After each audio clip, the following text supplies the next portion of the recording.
Hello guys! Hello everybody! Papunta na tayo sa airport. Magsakay tayo ng bus. Buti na lang at may nakilala akong kasabay ko sa papunta sa airport. At happy ka ako dyan. So, andito na. Babe, nakaka-intense. Dito na tayo sa airport sa Hong Kong. Oh, walay tulog to. Na sa bagahe. Baka tayo excess.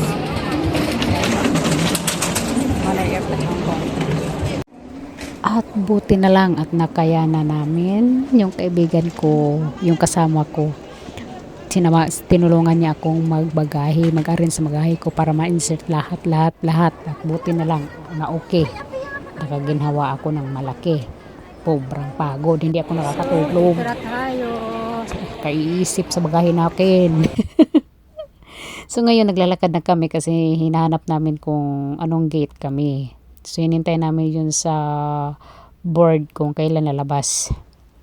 So ngayon Terminal 8 daw kami. So nilalakad na naman namin kailan kami paakyat bababa hanggang sa napunta kami sa Terminal 8. So nandito na yung parkingan.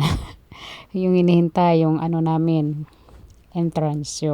So guys, ito na yung sasakyan natin papuntang Philippines. So excited sa PR319 Philippine Airlines.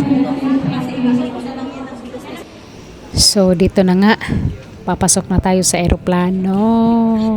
Excited ako.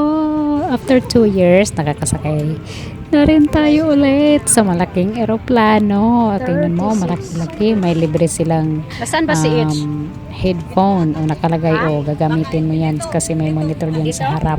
So, diba? Masaya ka, happy ka, pero kailangan mag-preparate kay. Alam mo na ang biyahe natin. So, ito yung ano nila, yung sa screen. Diyan po makikita natin kung anong ginademo nila. So, ayun guys, nagtingin-tingin tayo sa labas while after more than 2 hours, andito na tayo sa NAIA Terminal 1. So, naninibago ako. Parang bago ang paningin ko sa NAIA Terminal. Napagkakuha, ang ganda naman ito. Parang iniisip ko dati, parang hindi na ganito ba to yung na ano ko, parang iba naman. naninibago ang peg. Maganda kasi pagpasok ba sa panang maaliwalas, tapos may mga decoration, may mga lights, so maganda talaga. So ayan, marami kaming mga pasahero, mga Pilipina, mga foreigner. So and then ito na hinanap namin kung papunta sa immigration kasi lahat na naman ang galing sa abroad ay papunta sa immigration. Since hindi tayo pwede mag-video sa immigration, so wala tayong nakukuha ng bago to sa paningin ko. Yung exit na natin. Yan, napakaganda no. Makita nimo ang I love Philippines. Dito tayo sa third floor. So ayun, since gutom na tayo at naghahanap tayo ng pagkain. At pumunta ako sa third floor at doon hinahanap ko si pagkain at nakikita natin si Jollibee at mayroon din si Siomai, ganun. Mayroon din mga kuhan, pero magkano na price, high on price siya.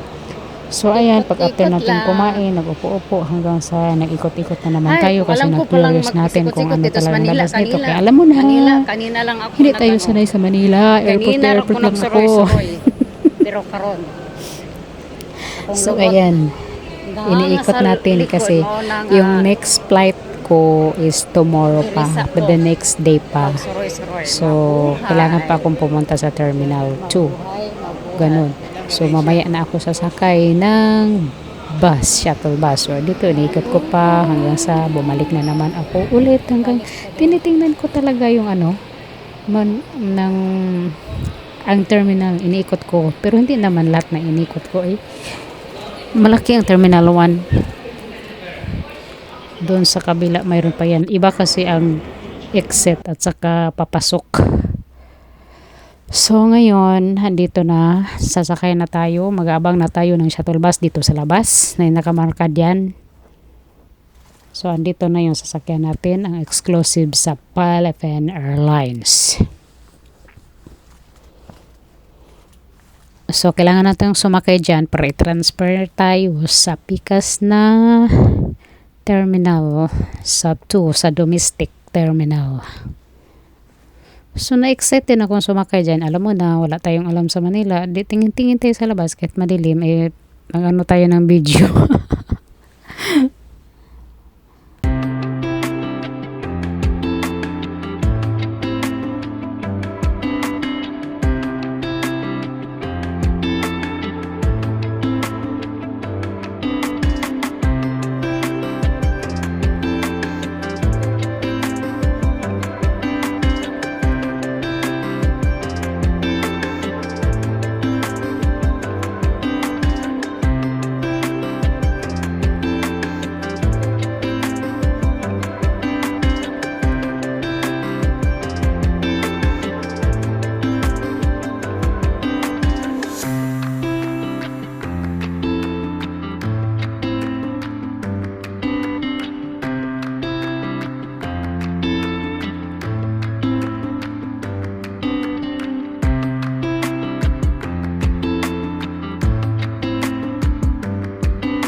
So, ito na nga, dumating na ang shuttle bus dito sa Terminal 2 at tayo ay bababa na. At titingnan natin kung saan tayo pwedeng papasok papunta sa loob. Ngayon, since na yung sasakyan ay medyo malayo-malayo at lalakad na naman tayo ng ilang minuto para makapasok doon. Kaya yung travel natin, asa natin na maglalakad, magbibit-bit ng mga hand carry natin, ayan. At syempre, tinitingnan natin sa labas kasi parang iba talagang yung dumating ako dyan dati, araw yun, ngayon gabi parang, syempre mas na-miss ka ba pag ilaw kasi ang nagdala ng mga lights sa lawas. So ito na nga, papasok na tayo dito sa area ng Philippine Airlines. At hanapin nila yung security guard ng ticket natin at saka ID. So ayan ang hanapin natin para makapasok tayo sa loob para maano nila kung talagang to prove na galing kayo sa connecting flight. So ito na nga, nandito na tayo sa loob at grabe, napakaraming tao. Naghahanap tayo ng upuan. Bukas pa yung flight natin papunta sa Bohol. Kaya kailangan tayo ng mag-rest. Mag-upo-upo. Ako lang yan isa kasi yung mga kasama ko mamaya pa yung dumating, mga hating gabi. Mamaya pa yun, sasunod sila. So ayun guys, naghihintay ako sa kanila hanggang sa nagtingin-tingin yan sa mga tao kasi daming tao. Din yung gutom ka tapos daming tao, parang lalo kang nagugutom. Mahihilo ka kung ganun. So ayun na guys, nakita na kami yung kasabay ko. Kasi siya na next flight galing sila sa Hong Kong din. Hindi kami nagkasabay kaya dito lang kami magkasabay kung papunta na kami sa Bohol. Kaya yun, naghanap kami ng pagkain, paikot-ikot dito. Tapos siyempre, hindi mawawala ang selfie. Inikot namin ang Terminal 2. Sa tower, yung nila, Parola. Hanggang at hinanap namin si Jollibee ulit. Ayan, kakain kami. Kasi bukas pa ang flight.